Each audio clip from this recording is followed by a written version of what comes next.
आप देख रहे हैं न्यूज ब्रॉडकास्ट। नमस्कार, स्वागत है आप सभी का न्यूज ब्रॉडकास्ट में। मैं पुष्पा चौधरी। तो रुक करते हैं अब तक की ताज़ा खबरों की ओर। दिल्ली पुलिस की बड़ी कामयाबी, 6 आतंकियों गिरफ्तार, पाकिस्तान में ली थी ट्रेनिंग। जी हां, दिल्ली पुलिस की स्पेशल सेल ने बड़ी कामयाबी हासिल करते हुए 6 आतंकियों को गिरफ्तार किया है। इनमें से 2 आतंकी हाल में पाकिस्तान से प्रशिक्षण लेकर लौटे हैं। ये आतंकी दिल्ली, महाराष्ट्र व यूपी को दहलाने की साजिश रच रहे थे। आतंकियों के इस मॉड्यूल का पर्दाफाश होने के साथ ही पाक खुफिया एजेंसी आईएसआई व अंडरवर्ल्ड की साठगांठ सामने आई है।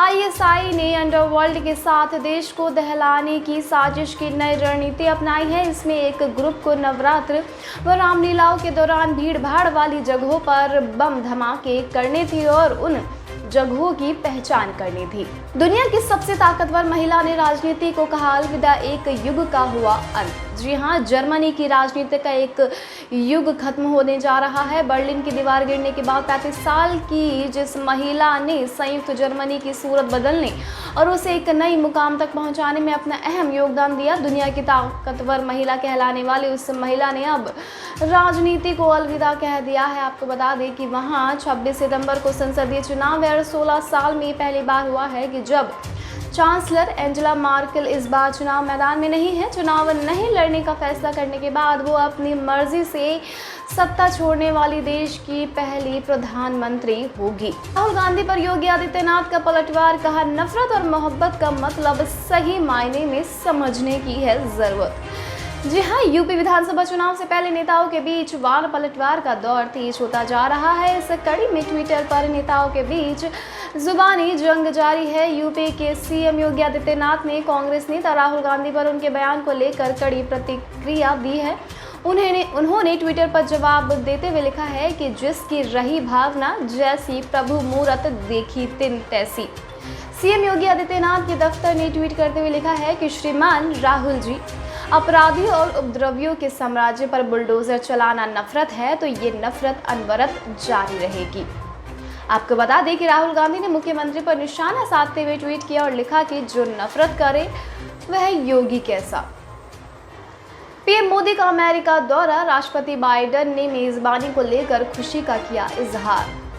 जी हां, पीएम मोदी और अमेरिका के राष्ट्रपति जो बाइडेन 24 सितंबर को वाशिंगटन में मुलाकात करेंगे। जनवरी 2021 में जो बाइडेन के सत्ता संभालने के बाद ये पहला मौका होगा जब भारत के प्रधानमंत्री और अमेरिका के राष्ट्रपति आमने सामने इनकी मुलाकात होगी। पीएम मोदी 22 सितंबर की रात अमेरिका की राजधानी वाशिंगटन पहुंचेंगे। इसे लेकर व्हाइट हाउस ने बयान जारी किया है। राष्ट्रपति बाइडेन के हवाले से जारी बयान में पीएम मोदी की मेज़बानी को लेकर खुशी का इजहार किया गया है। अमेरिका में क्वाड देशों की बैठक भी होनी है, जिसमें भारत, अमेरिका के अलावा ऑस्ट्रेलिया और जापान के प्रधानमंत्री भी शामिल होंगे। पीएम मोदी के अमेरिका दौरे पर तालिबान, चीन और कोरोना पर चर्चा होने की उम्मीद है। तो वहीं 25 सितंबर को मोदी न्यूयॉर्क में संयुक्त राष्ट्र महासभा के 76वें सत्र को भी संबोधित करेंगे।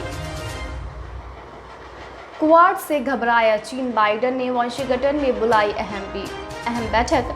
ड्रैगन बोला हमें ना किया जाए टारगेट। जी हां, क्वाड देशों की वाशिंगटन में होने वाली बैठक को लेकर चीन ने कड़ी आपत्ति जताई है।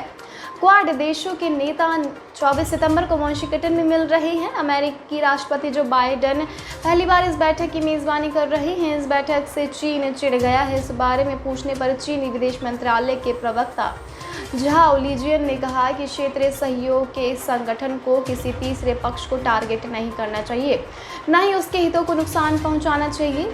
लीजियन ने यह भी कहा कि क्वाड समूह लोकप्रिय नहीं होगा, इसका कोई भविष्य नहीं है। चीनी प्रवक्ता ने कहा कि चीन न केवल एशिया प्रशांत क्षेत्र में आर्थिक विकास का इंजन है, बल्कि ये शांति की रक्षा करने वाली मुख्य ताकत भी है।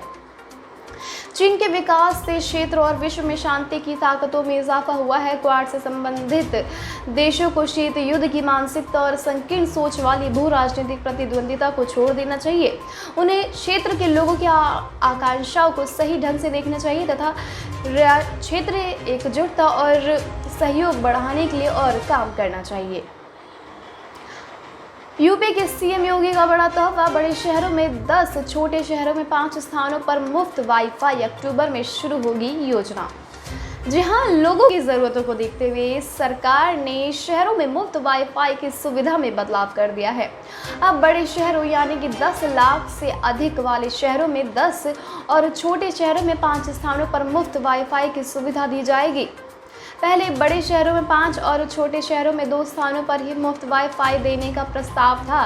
अपर मुख्य सचिव नगर विकास डॉक्टर रजनीश दुबे ने इस संबंध में आदेश जारी कर दिया है। तो वहीं विभागीय सूत्र का कहना है कि अक्टूबर से पहले सप्ताह में इस योजना का शुभारंभ सीएम योगी आदित्यनाथ से कराने की तैयारी है। शासन आदेश में कहा गया है कि सरकार बस स्टैंड, रेलवे स्टेशन के समीप तहसील कचहरी, ब्लॉक रजिस्ट्रार कार्यालय, मुख्य बाजारों, अस्पतालों आदि स्थानों पर यह सुविधा देगी।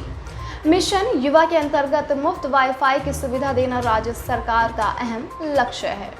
भारत रूस के बीच सांस्कृतिक संबंधों को मजबूत बनाने को MOU साइन। जी हाँ, भारत और रूस के बीच सांस्कृतिक संबंधों को मजबूत बनाने की दिशा में एक अहम कदम उठाया गया है। भारत के प्रतिष्ठित सांस्कृतिक संगठनों में शुमार ली रिदम ने संबंधों को मजबूत करने के रूस की सांस्कृतिक संस्थाओं के साथ 2 अलग-अलग समझौता ज्ञापन पर हस्ताक्षर किए हैं। ली रिदम एवं इंडियन बिजनेस अलायंस ने इंटरनेशनल कल्चर सेंटर रूस एवं मॉस्को में नृत्य सभा के साथ समझौता ज्ञापन पर 2 अलग-अलग MOU साइन किए हैं। ये दोनों संस्था भारत की सांस्कृतिक गतिविधियों को रूस में प्रचार प्रसार करने का काम करेगी। IBA और इंटरनेशनल कल्चरल सेंटर ऑफ रूस के अध्यक्ष सैमी कोटवानी ने MOU पर हस्ताक्षर किए हैं।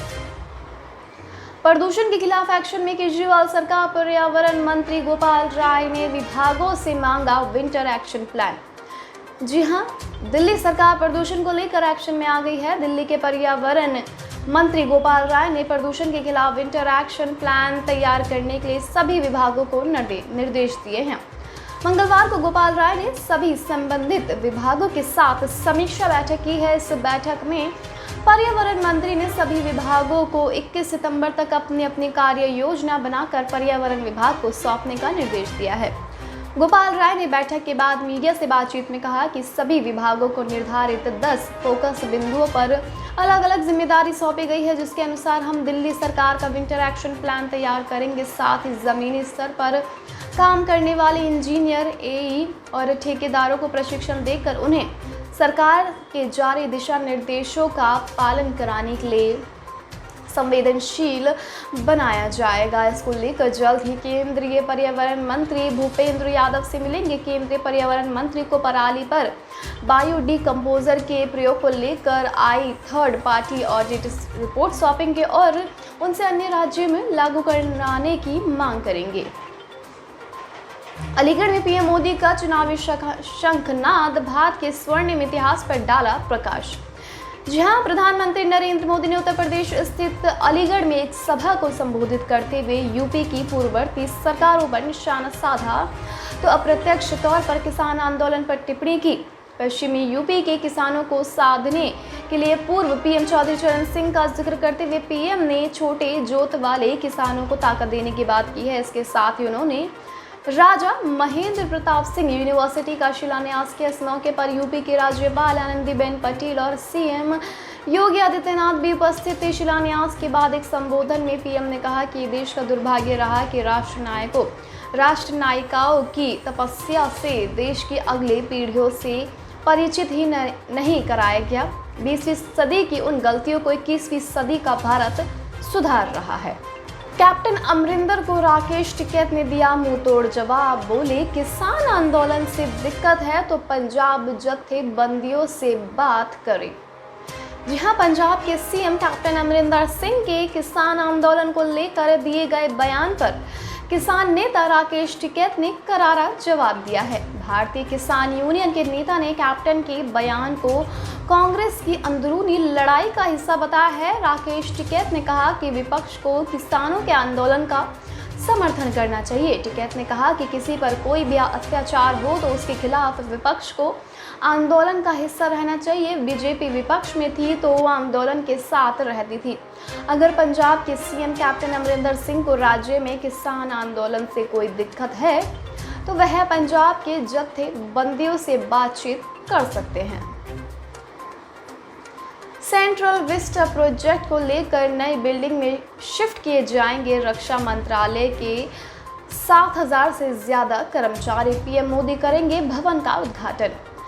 जी हां, रक्षा मंत्रालय के 27 विभिन्न कार्यालयों और 3 सेवाओं के 7,000 से अधिक कर्मचारी रायसीना हिल क्षेत्र और उसके आसपास के अपने मौजूदा कार्यस्थलों से 2 नई इमारतों में चले जाएंगे। अधिकारियों ने मंगलवार को ये जानकारी दी है।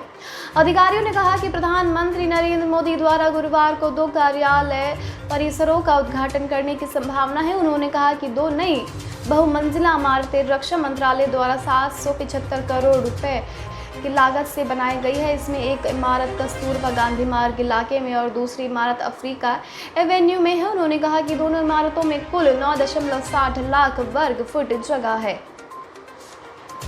आम आदमी पार्टी ने अयोध्या में निकाली तिरंगा यात्रा। मनीष सिसोदिया बोले, यूपी की जनता राम राज्य चाहती है।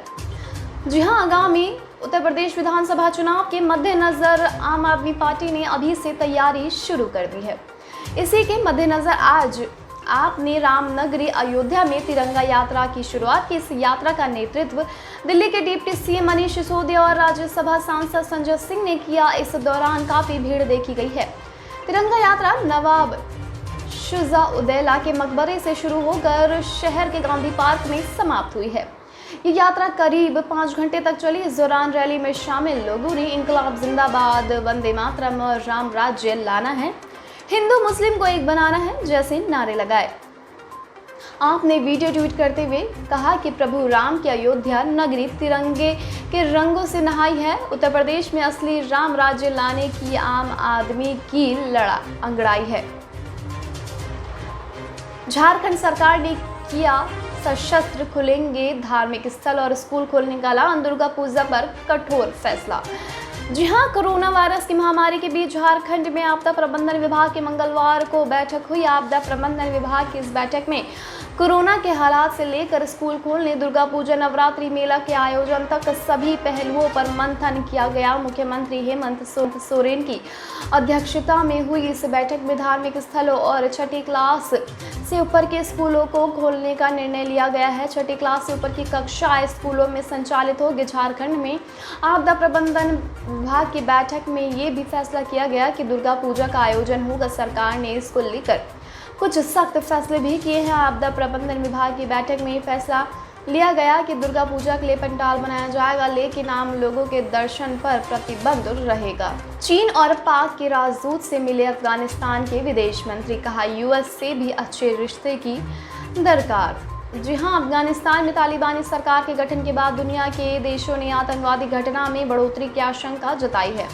इस बीच अफगानिस्तान के विदेश मंत्री आमिर खान मुत्की ने कहा कि नई तालिबान सरकार आतंकवादियों को दूसरों पर हमला करने के लिए उसके क्षेत्र का उपयोग करने से रोकेगी। मुत्की ने चीन और पाकिस्तान के राजदूत से भी अलग अलग मुलाकात की और अफगानिस्तान में चीन के राजदूत वांग यू ने मुत्की से मुलाकात की। इस मुलाकात को लेकर तालिबान के प्रवक्ता मोहम्मद नईम ने कहा कि चीन ने मानवीयता सहायता के तौर पर $15 मिलियन का वादा किया है। इसके साथ ही चीन ने अफगानिस्तान के लिए लगातार मदद का भी भरोसा दिया है। श्रीलंका में दिग्गज गेंदबाज लसिथ मलिंगा ने क्रिकेट के सभी प्रारूपों से लिया संन्यास। जी हां, श्रीलंका के तेज गेंदबाज लसिथ मलिंगा ने एक शानदार अंतर्राष्ट्रीय करियर का अंत करते हुए क्रिकेट के सभी प्रारूपों से संन्यास लेने का फैसला किया है। उन्होंने ये जानकारी सोशल मीडिया के जरिए दी। मलिंगा ने श्रीलंका के लिए 30 टेस्ट मैच, 226 वनडे, 84 टी20 मुकाबले खेले, जिसमें उन्होंने 546 विकेट चटकाए। मलिंगा ने आखिरी बार 2020 में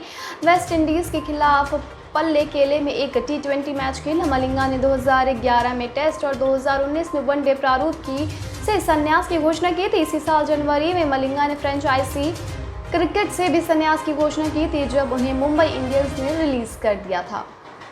अब तक के लिए बस इतना ही। देश दुनिया से जुड़ी लेटेस्ट अपडेट जानने के लिए हमारे चैनल को आज ही सब्सक्राइब करें और इस वीडियो को लाइक और शेयर करना बिल्कुल भी ना भूलें।